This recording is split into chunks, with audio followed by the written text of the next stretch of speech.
dari tugas video 1 sampai dengan tugas yang terakhir kemarin untuk memenuhi tugas ujian tengah semester.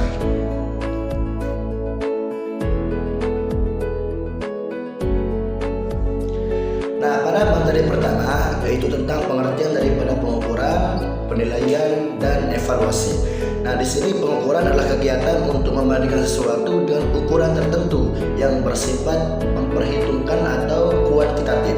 Sedangkan penilaian adalah kegiatan mengambil keputusan berdasarkan hasil dari pengukuran untuk menentukan sesuatu berdasarkan kriterianya baik atau buruk, bersifat kualitatif. Nah, evaluasi di sini adalah kegiatan yang meliputi pengukuran dan penilaian. Dapat disimpulkan rukun daripada evaluasi adalah pengukuran dan penilaian.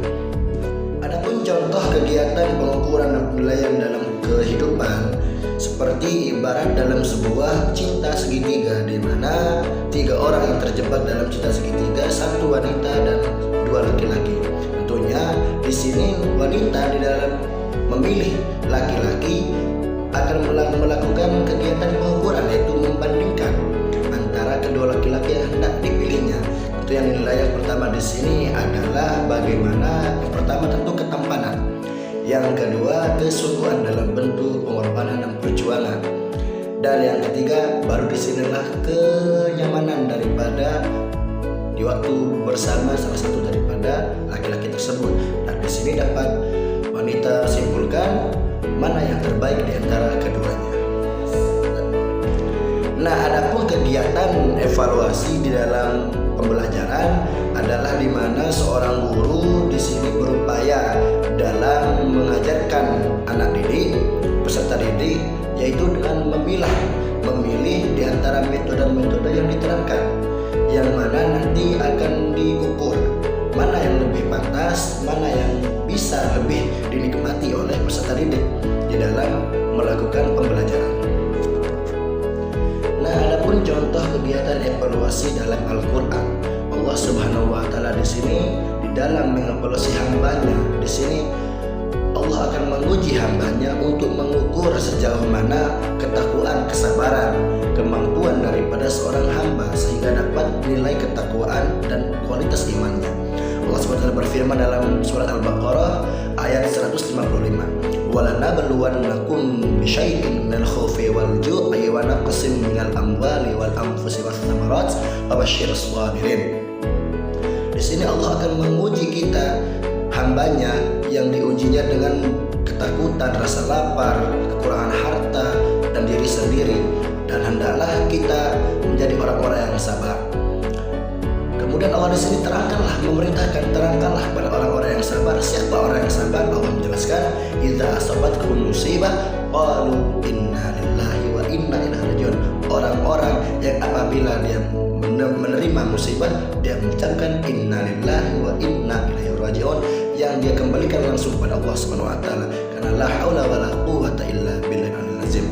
Kemudian setelah melakukan pengukuran tersebut dapat dinilai dalam sabda Nabi Muhammad SAW yang berbunyi, innallaha idza abba abdan ibtalahu fa idza rida falahu rida wa idza sukhata falahu sukhnya. Di sini Allah Subhanahu wa taala jikalau dia mencintai seorang hamba tentu akan diujinya, dan apabila seorang hamba itu ridho dengan ujian dan cobaan maka Allah akan memberikannya ridho. Apabila dia murka, Allah pun akan murka.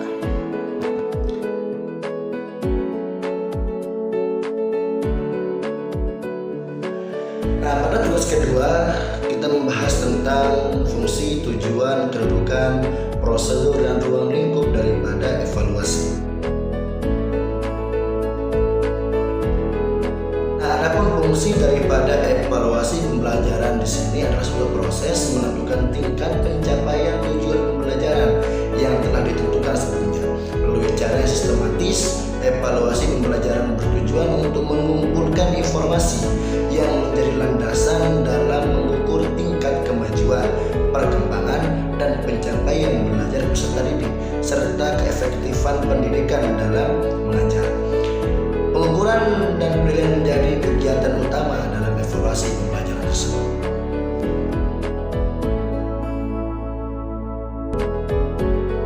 Nah, adapun tujuan dari daripada evaluasi di sini yang pertama untuk mengetahui tingkat penguasaan atau pemahaman seorang terhadap kompetensi yang telah diterapkan.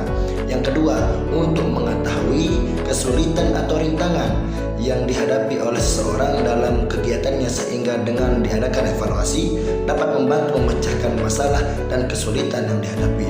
Yang ketiga, bisa menjadi umpan balik informasi yang baik untuk pelaksana sehingga bisa memperbaiki kekurangan yang ada. Dan yang keempat, digunakan untuk mengetahui efektivitas dan efisiensi metode atau cara yang telah diterapkan.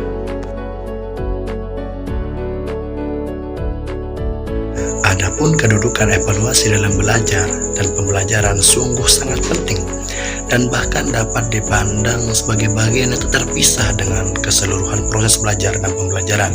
Penting karena dengan evaluasi diketahui apakah belajar dan pembelajaran tersebut telah mencapai tujuan ataukah belum.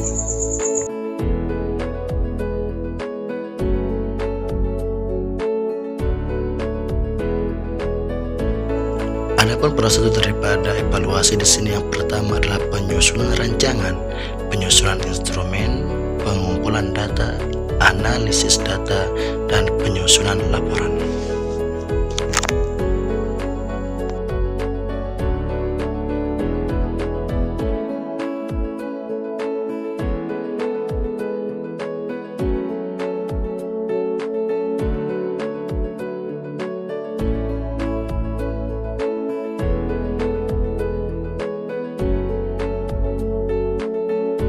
Nah, adapun ruang lingkup daripada evaluasi di sini menyakup segala aspek domain.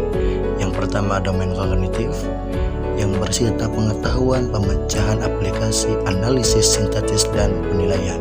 Domain afektif, pengenalan atau penerimaan, pemberian respon, penghargaan terhadap nilai, pengorganisasian, dan pengalaman atau perwatakan. Yang terakhir domain psikomotor, itu memperhatikan, membantu, piawai mengenal, membetulkan, menggunakan, dan melatih.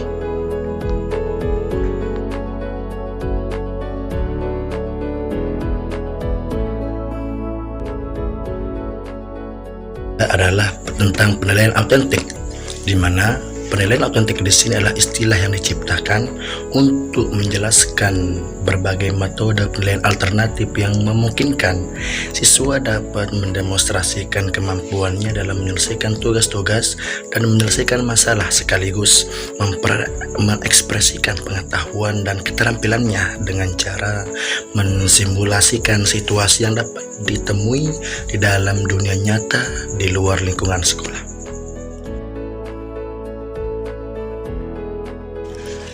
Nah, ada jenis-jenisnya di sini. Yang pertama adalah daftar cek, yang kedua catatan atau narasi, yang ketiga skala penilaian, dan yang keempat momen atau ingatan. Kemudian yang kedua penilaian proyek, yang merupakan penilaian terhadap tugas yang harus diselesaikan oleh peserta didik menuntut waktu atau periodenya. Kemudian yang ketiga adalah penilaian portofolio. Di sini yang pertama, guru menjelaskan secara ringkas esensi penilaian portofolio. Yang kedua, guru dan peserta didik menentukan jenis portofolio yang akan dibuat. Yang ketiga, peserta didik mandiri ataupun berkelompok atau di bawah bimbingan guru. Yang keempat, guru menghimpun dan menyimpan portofolio siswa pada tempat yang sesuai. Yang kelima, guru memilih portofolio peserta didik dengan kriteria tertentu. Yang terakhir, jika memungkinkan, guru dan peserta didik membahas bersama dokumen portofolio tersebut. Nah, yang terakhir adalah jenis penilaian tertulis, di mana di sini kumpulan dari semua penilaian yang telah disebutkan.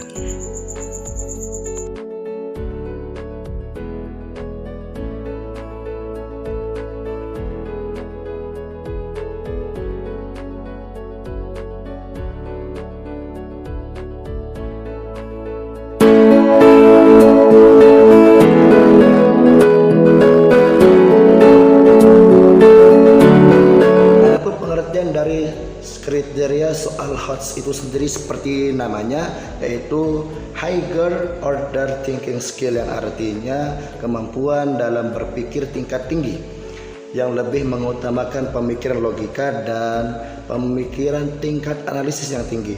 yang lebih mengutamakan pemakaian kata seperti menganalisis, menyimpulkan, menciptakan, mengombinasikan, dan merencanakan. Nah, adapun karakteristik daripada soal HOTS di sini yang pertama adalah analisis, yang kedua evaluation, dan yang ketiga critic. Karakteristik soal HOTS di sini tidak hanya mengenalkan pengingat, memahami dan mengaplikasikan, namun di sini juga kita dituntut untuk menganalisa, mengevaluasi dan menciptakan. Nah, ketiga inilah yang menjadi karakteristik utama daripada soal HOTS. Nah, di sini adapun contoh soal daripada HOTS, yaitu di mana ada seorang anak yang berdiri di dekat pohon, yang pohon ini tingginya 6 meter, yang dimana di atas pohon ini terdapat seekor burung. Adapun jarak seorang anak dan pohon ini lebih panjang 2 meter daripada pohonnya. Pertanyaannya sekarang, berapakah jarak daripada burung dan anak ini? Nah, soal ini dapat diselesaikan dengan teorema Pythagoras. Demikian video tentang karakteristik soal HOTS dari saya, semoga bermanfaat. Wassalamualaikum warahmatullahi wabarakatuh.